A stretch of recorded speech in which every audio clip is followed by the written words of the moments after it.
Dr. Marcus Chun was drinking his morning coffee when the sky exploded.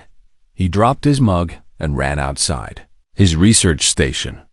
Above the purple clouds of Kepler 442b, something was burning as it fell. The object was small, maybe the size of his bedroom, and it was coming down fast. Marcus grabbed his emergency kit and jumped into his hover bike. The crash site was 2 miles away. Smoke rose from a crater where something had hit the ground hard. Marcus approached carefully. He'd been alone on this planet for 6 months, studying plant life.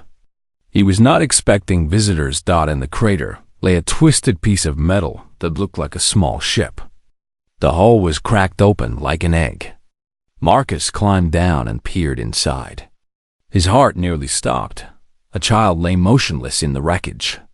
But this was not a human child. The being was small, maybe 4 feet tall, with pale blue skin that seemed to glow softly.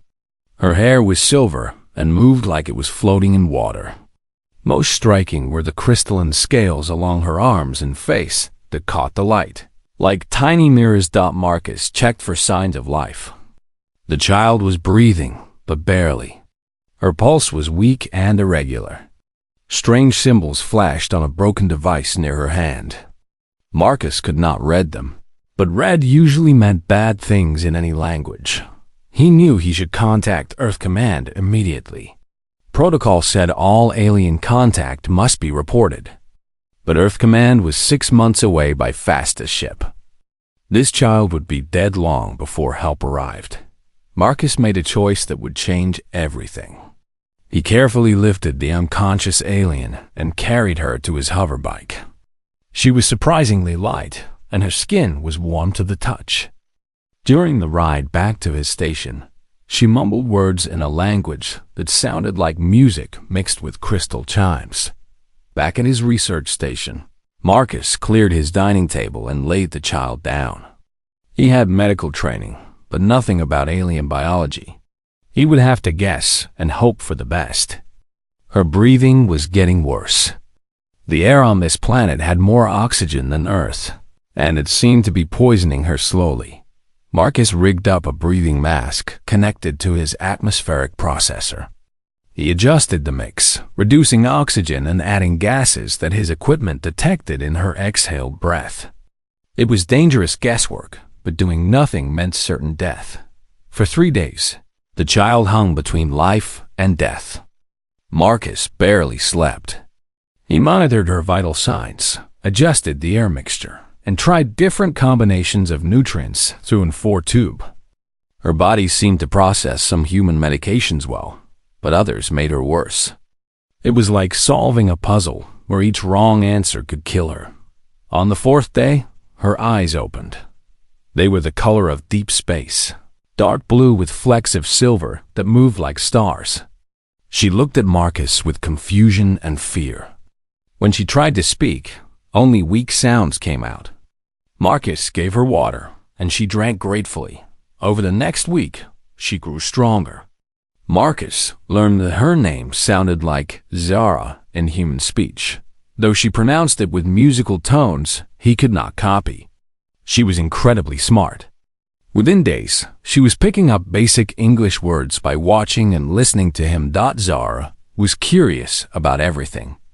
She studied how Marcus cooked food, fascinated by the simple process of heating and mixing ingredients.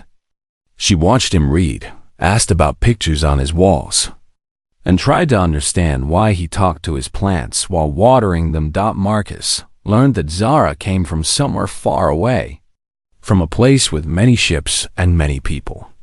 She showed him images on a small device that survived the crash. The pictures showed massive crystal cities and beings that looked like her, but much larger and more impressive. Zara seemed sad when she looked at these images. As weeks passed, Zara learned to speak English well. She had an amazing ability to copy sounds and understand grammar quickly. But more than language, she was learning about human life. She helped Marcus with his research, sorting plant samples and recording data. She learned to play simple card games and laughed when Marcus told jokes, even the bad ones. Marcus taught her to cook human food. She was amazed that he prepared meals with care and attention, not just for nutrition, but for taste and comfort. She had never seen anyone take time to make food pleasant to eat. When Marcus made her first birthday cake, using his limited supplies to create something sweet and special, Zara cried tears of joy. The most important thing Zara learned was what it felt like to be cared for. When she had nightmares about the crash, Marcus sat beside her bed until she felt safe. When she was frustrated learning new words, he was patient and encouraging. When she felt homesick, he listened to her talk about her world without judging or trying to fix everything. 3 months after the crash, Marcus and Zara had built a routine together. They worked during the day, cooked together in the evening, and shared stories before sleep. Zara helped with research while Marcus taught her about Earth culture, human history, and why people chose to help each other, even when it was difficult. Zara began calling Marcus Papa, which made his heart warm and break at the same time. He knew that someday, someone would come looking for her. He knew their time together could not last forever, but he tried not to think about that. For now, it was enough to see her smile when she mastered a new skill or laugh when she beat him at cards. Neither of them noticed the ships that had begun scanning nearby star systems. Neither knew that a massive fleet was following the trail of one lost princess. Neither understood that the most powerful ruler in 12 solar systems was searching for her missing daughter and would stop at nothing to bring her home. For now, there was just a man and a child, sharing simple meals and finding joy in small moments.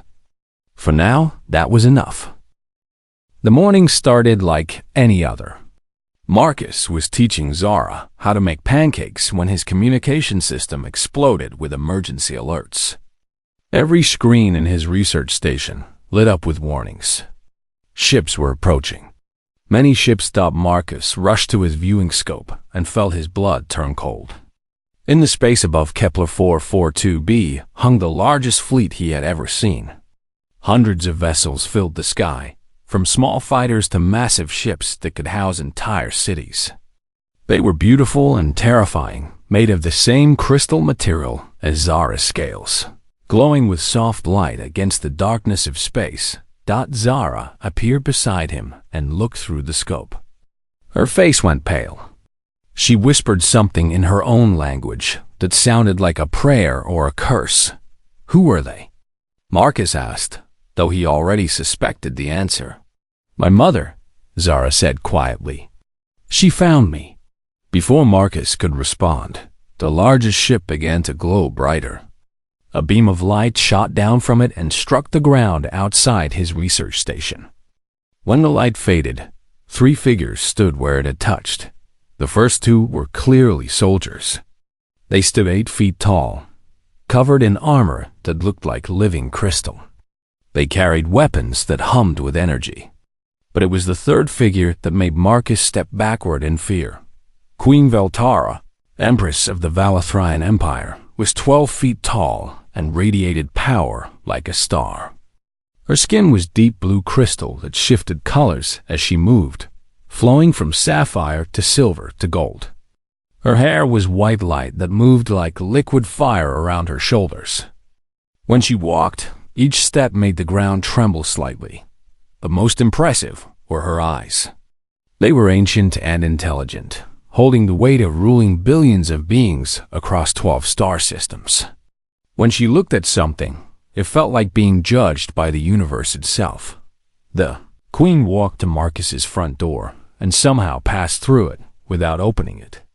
Her voice filled the entire station, harmonious and powerful enough to shake the walls.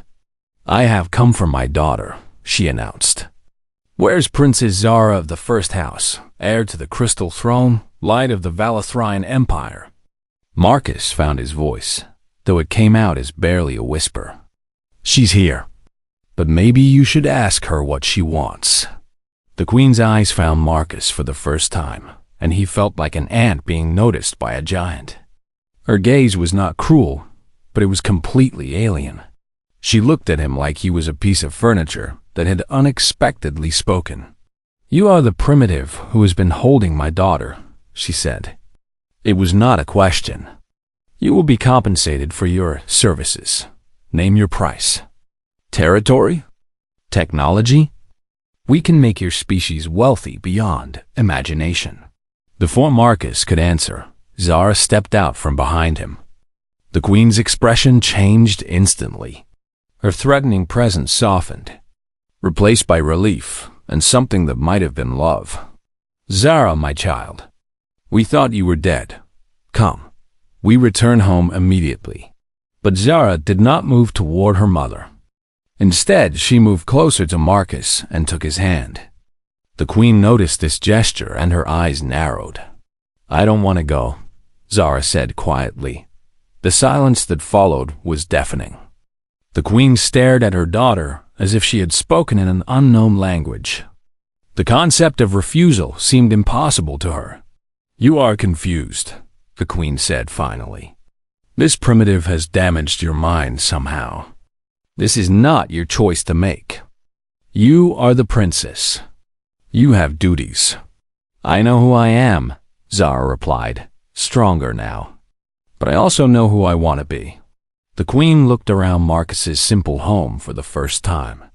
She saw the small kitchen where they cooked together, the table where they shared meals, the shelf full of books that Marcus had been reading to Zara. She saw drawings that Zara had made, stuck to the refrigerator with magnets. She saw the bed in the corner where Marcus had cared for Zara when she was sick. "This is where you have been living?" the Queen asked, confused. "In this primitive shelter? This is home," Zara said simply. The Queen turned to Marcus, and he could feel anger beginning to build in her presence.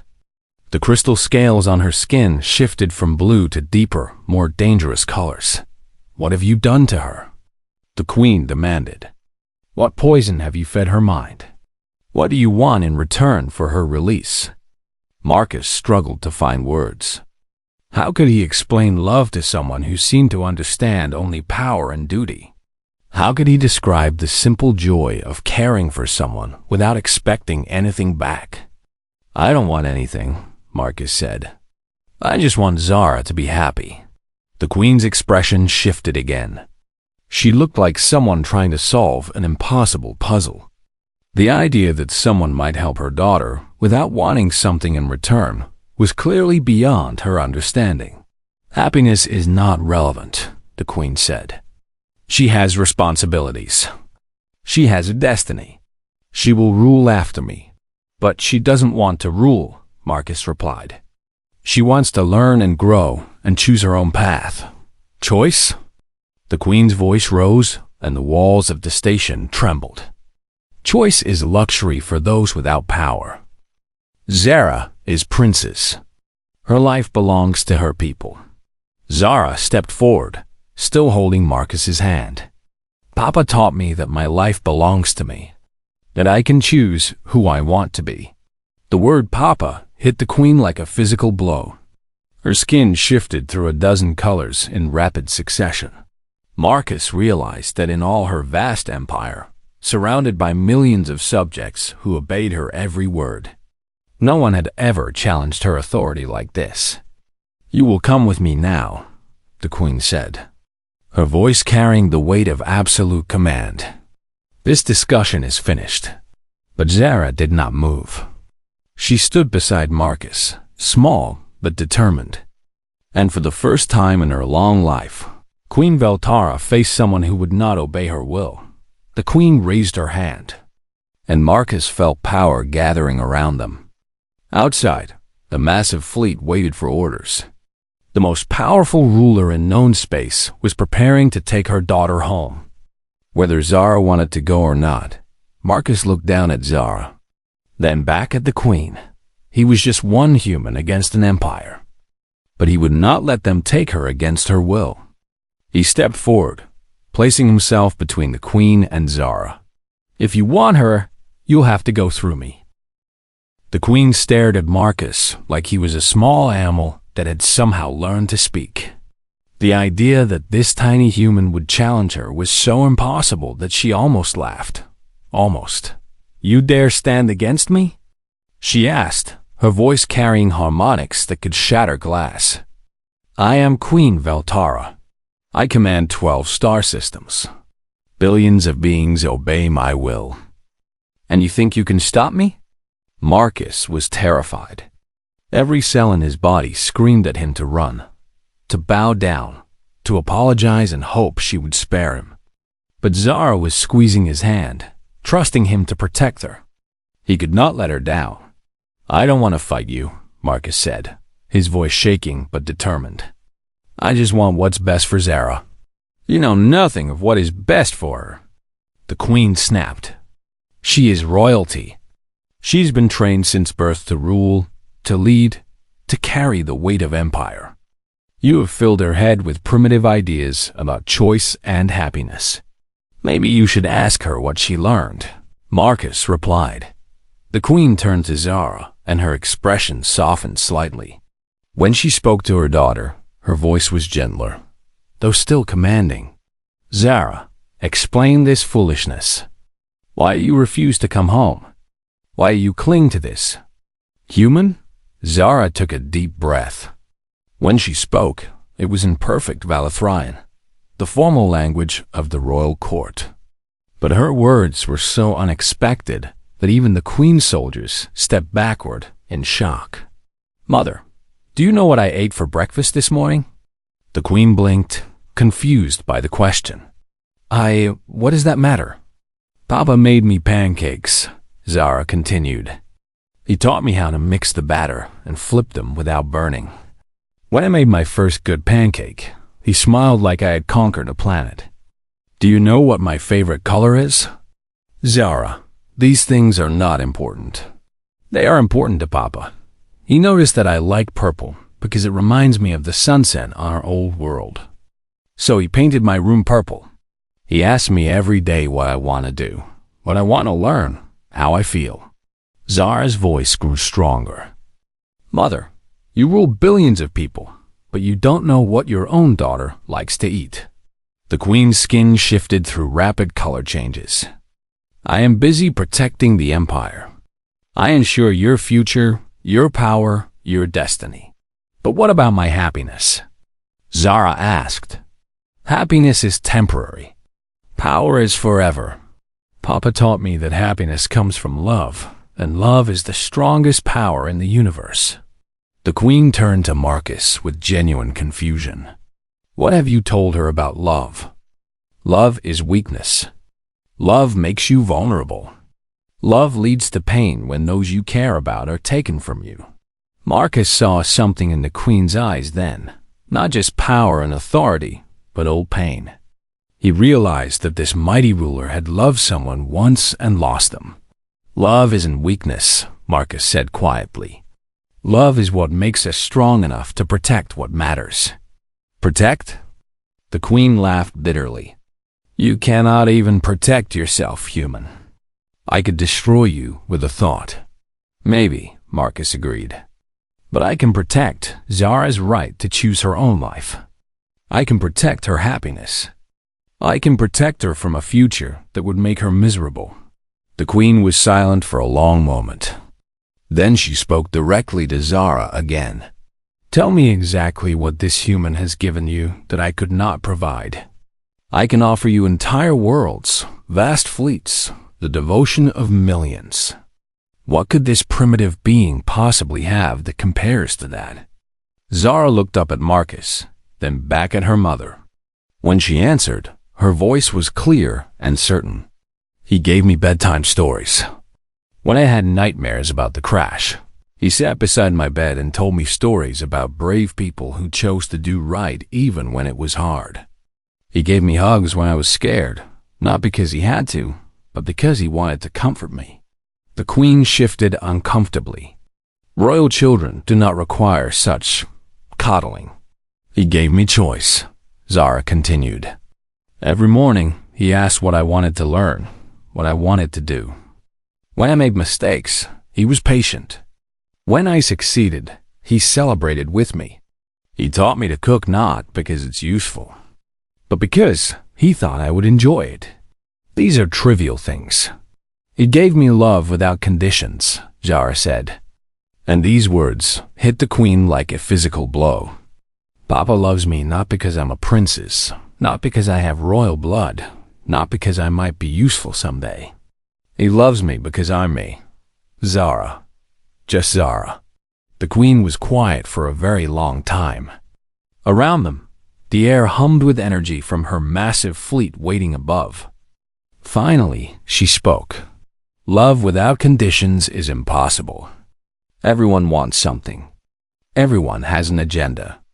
This human has been kind to you because he wants something in return. She turned to Marcus with cold certainty. Tell her, human. Tell her what you really want.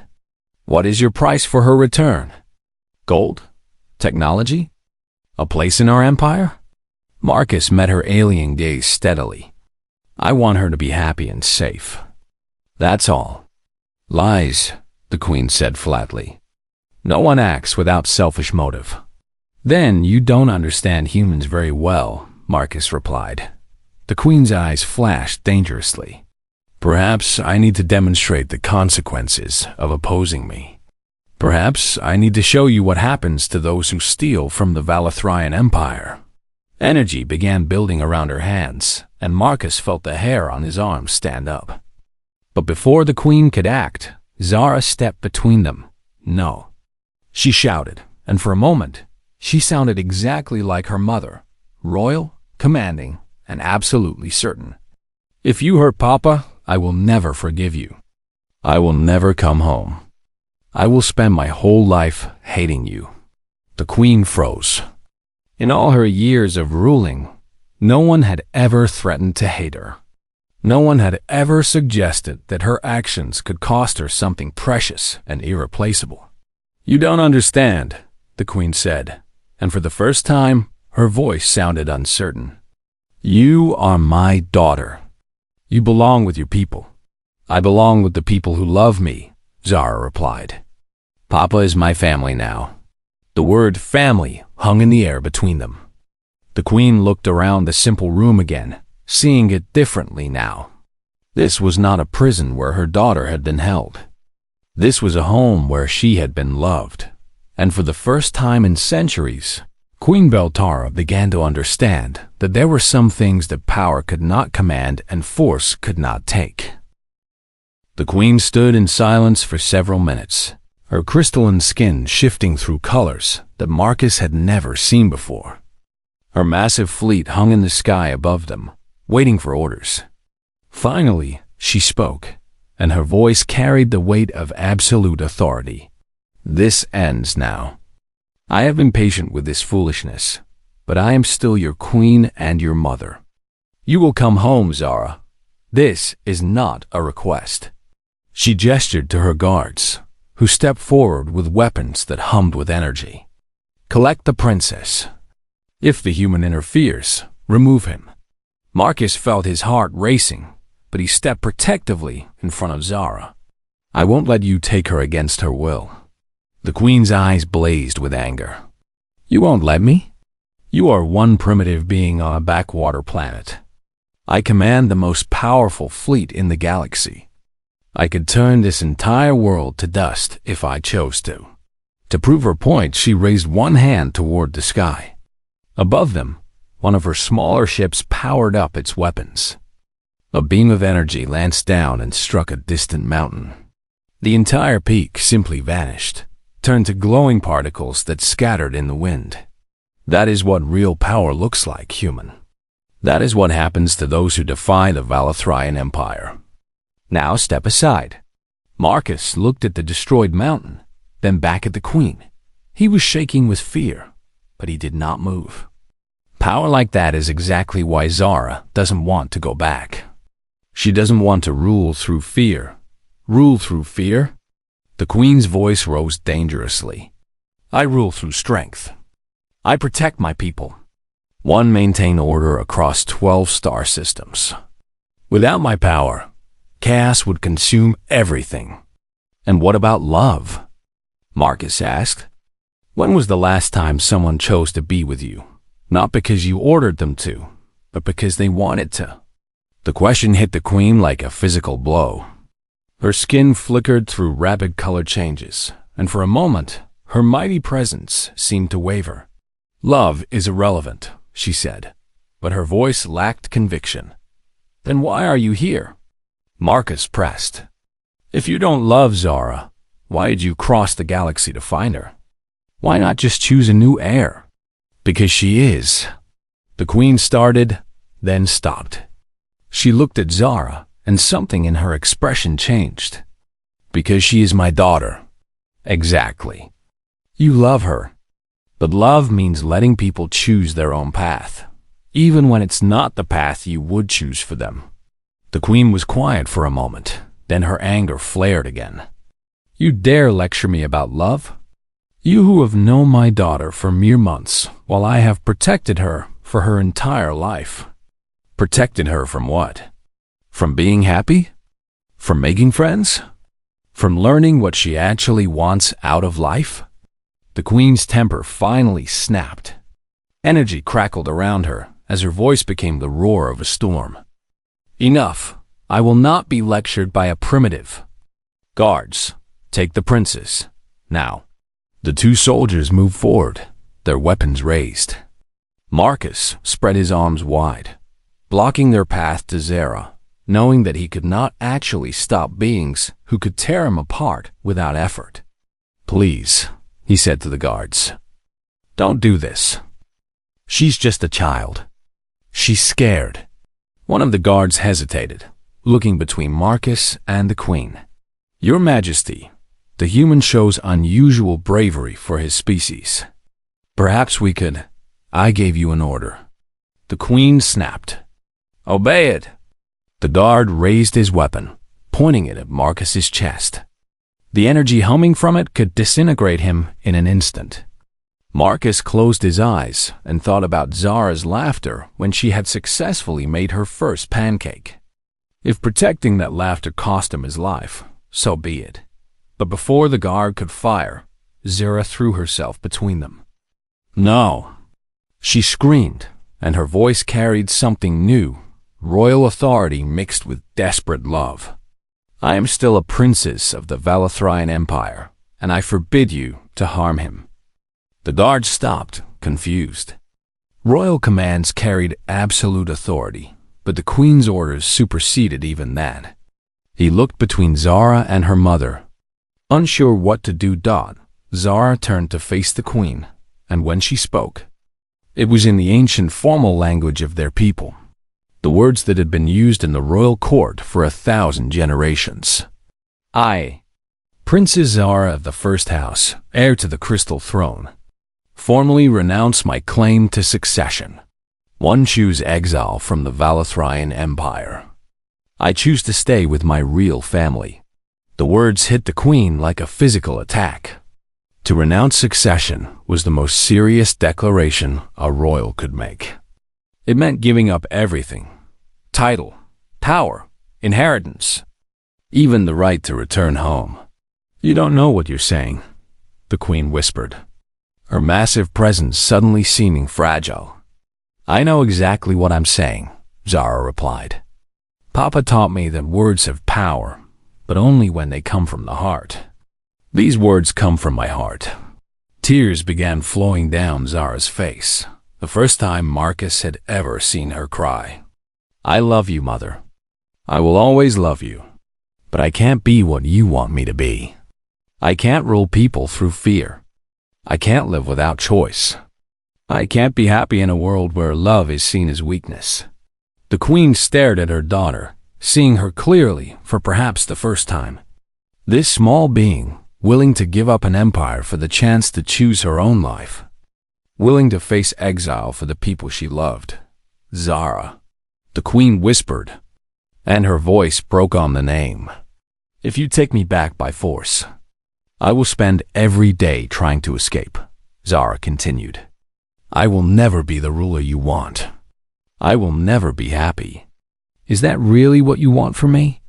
The queen looked at Marcus, who still stood protectively near Zara despite the weapons pointed at him. She saw his genuine love for her daughter, his willingness to die rather than let her be taken against her will. She saw what Zara had been trying to tell her. This human loved without condition, without expectation of reward. And slowly, painfully, the queen began to understand what she had never experienced in all her centuries of life. She began to understand what it meant to love someone enough to let them go. Her soldiers waited for orders. Her fleet waited for commands. Her empire waited for their queen to return with the lost princess. But Queen Veltara, ruler of 12 star systems, found herself faced with a choice she had never imagined having to make. The queen stood frozen for a very long time. Around them, the air hummed with the energy of waiting weapons and watching soldiers. Above them, her massive fleet hung in the purple sky like a constellation of power. But all of that seemed distant compared to the tears on her daughter's face. Finally, the queen lowered her hand. The energy weapons powered down with soft whines of discharged power. "Stand down," she commanded her guards. They stepped back immediately, though confusion was clear on their faces. The queen approached Zara slowly, as if walking towards something dangerous. When she reached her daughter, she knelt down, bringing her massive 12-foot frame closer to Zara's eye level. Even kneeling, she was still much taller, but the gesture was significant. "You would truly give up everything?" The queen asked quietly. "Your title, your inheritance, your people? For this simple life?" "Yes," Zara said without hesitation. "Because it's not simple. It's full of love." The queen looked around Marcus's research station again. She had dismissed it as primitive before, but now she tried to see it through her daughter's eyes. She saw the pictures Zara had drawn, taped to the refrigerator with small magnets. She saw books that had been read together, their pages worn from handling. She saw the small kitchen where they cooked meals together, the table where they shared food and conversation. Most of all, she saw the easy affection between Marcus and Zara, the way Zara moved closer to him when she was nervous, the way Marcus unconsciously positioned himself to protect her, the way they communicated with glances and small gestures born of months of shared daily life. "Show me," the queen said suddenly. Marcus blinked in confusion. "Show you what?" "Show me this love you speak of. Show me what you have taught my daughter that I could not." Marcus looked at Zara, then back at the queen. I'm not sure I understand." The queen's skin shifted to softer colors, and when she spoke again, her voice had lost its commanding edge.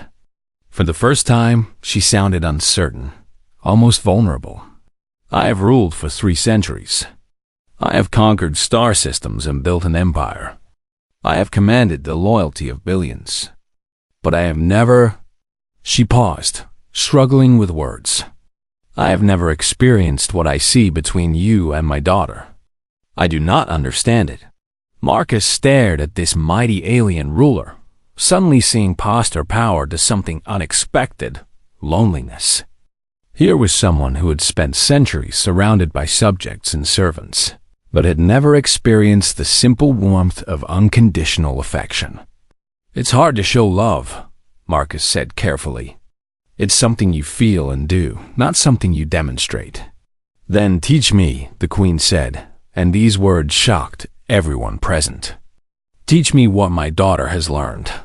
Over the next hour, something extraordinary happened. Marcus, still nervous but growing bolder, began to show the queen the simple routines of their life together. He showed her how they cooked breakfast, with Zara carefully measuring ingredients while Marcus told silly jokes. He showed her their evening ritual of reading together, with Zara curled up against his side while he read stories from Earth. Most importantly, he showed her how they talked. Not formal exchanges of information, but real conversation. Marcus asked Zara about her dreams from the night before, about what she wanted to do that day, about how she was feeling.